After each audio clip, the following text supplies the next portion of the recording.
কইনা প্রতিরোধ করক করা কইনা বন্ধ করক করা কইনা বন্ধ করক করা কইনার পর আমাকে রক্ষা করক করা কইনার পর আমাকে রক্ষা করক করা কইনার পর আমাকে রক্ষা করক করা কইনা প্রতিরোধ করক করা কইনা প্রতিরোধ করক রকিবুল হুসাইন মুর্দাবাদ রকিবুল হুসাইন মুর্দাবাদ সাংসদ রকিবুল হুসাইন মুর্দাবাদ গণখমিনিয়ার পর রক্ষা করক গণখমিনিয়া প্রতিরোধ করক পুনঃসংস্থাপন দিয়ক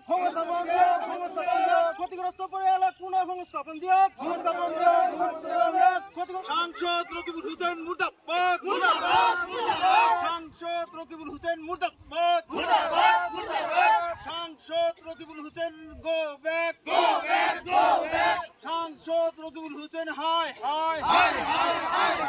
সাংসদ রকিবুল হুসাইন হাই নদী ভাঙার পর আমার রক্ষা করো নদী ভাঙার পর আমাকে রক্ষা করো ভোটৰ সময়ত চবকে হাতে ভৰিয়ে ধৰে আৰু তাৰমানে আমাৰ অসমৰ ৰাইজক কোনোটো সুবিধা কৰি দিয়ে থকা নাই চৰকাৰে মানে আমাৰ খেতি পথাৰ গৰু ছাগল মানুহ কত লোকচান হৈছে কত কি হৈ গৈছে এই কালি 3টা ল'ৰা ছোৱালী নদীত পৰিছে এই নদী পাত সেই বুঢ়া মানুহটোৱে ইমান পানী পা ভাঙি পেলাই নদী পা উঠাই আনিছে তে চৰকাৰে আমাক কি কৰি দিছে চৰকাৰে খালি ভোটে লৈ আছে হেমন্ত বিশ্ব সমাজ চৰকাৰ বহুত ক্ষতি কৰিছে আৰু নদীটো ভাঙি মানুহৰ খেত খোলা চব লৈ গৈছেগৈ আৰু কত মানুহ কোন জেগাই গৈছেগৈ সেইটো চৰকাৰে কি খবৰ কৰিছে চৰকাৰেতো খবৰ লোৱা নাই চৰকাৰে খালি ভোটৰ টাইমত ক'ব যে আমি এইটো দিম সেইটো দিম আমাক ভোটটো দিব চবকে আহি হাতে ভৰিয়ে ধৰিব কিন্তু ভোট লোৱাৰ পিছত চৰকাৰে আৰু পাৰিলে মাৰিবলৈহে বিচাৰে আমাক এতিয়া কি লাগে আমাৰ নদীটো বান্ধি দিব লাগে আমাক কত বস্তু লোকচান হৈছে এইটো আমাৰ অসমৰ ৰাইজক মানে সহায় দিব ঠাইখিনিৰ নাম খাওবালি নদীৰ পাৰত আপোনালোকে প্ৰতিবাদ কৰি আছে কিহৰ কাৰণে এই কাৰণে কৰিছোঁ আমি তাৰমানে গৰখীয়া নদীটো আজি কেইমাহ হ'ল ইমান ভাঙি আছে নদীটোতো পুৰা চলা লগা কোনো কথা নাই তে আমি ইমান মানুহ মাতলোঁ অহা নাই আৰু আমাৰ ML যি সি ML অহা নাই কোনবাই অহা নাই MP তো MP সি অহা নাই মানে দেখাই নাই আৰু সি ভোট লৈ পিনে গুচি গৈছে আমি ৰাইজৰ আমি সহায় কৰিম বা কিবা কৰিম সেই গৈছে আৰু ইয়াতে আমাৰ মেদি মাটি যিটো আমাৰ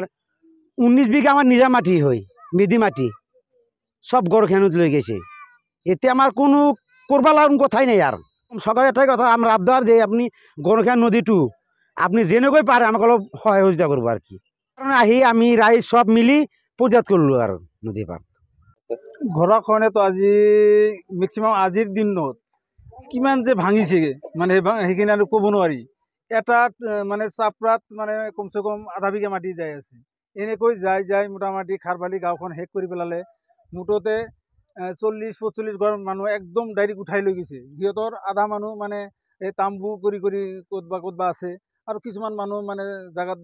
মানে কাম কৰিবলৈ গুচি গৈছে তে আমি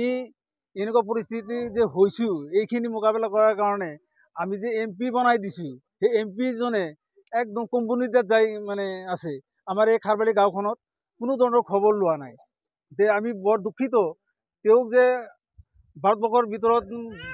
বহুত বড়ৰ ব্যৱধানত যে জিকাই দিলোঁ আমি সিহঁতে আমাৰ কাৰণে কি কৰিলে তেনেকুৱা প্ৰতিনিধি থাকাতকৈ নাথাকাই আমাৰ ভাল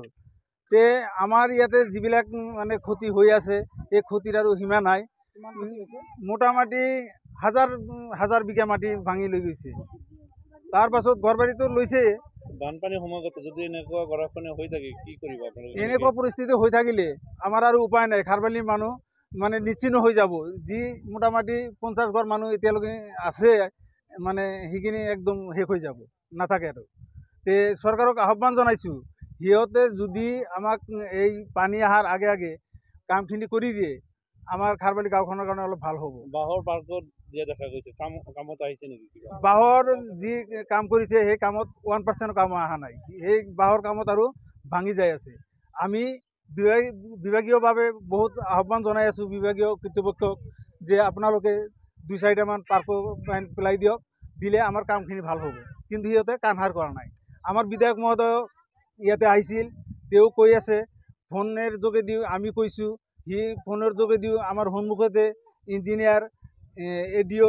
SDO ইয়াতে আছিল, সিহঁতকো কৈছে, সিহঁতে কোনো ধৰণৰ কাণসাৰ কৰা নাই। যিকোনো খবৰৰ বাবে যোগাযোগ কৰক 7099017330 লগতে 7099017110 নম্বৰত।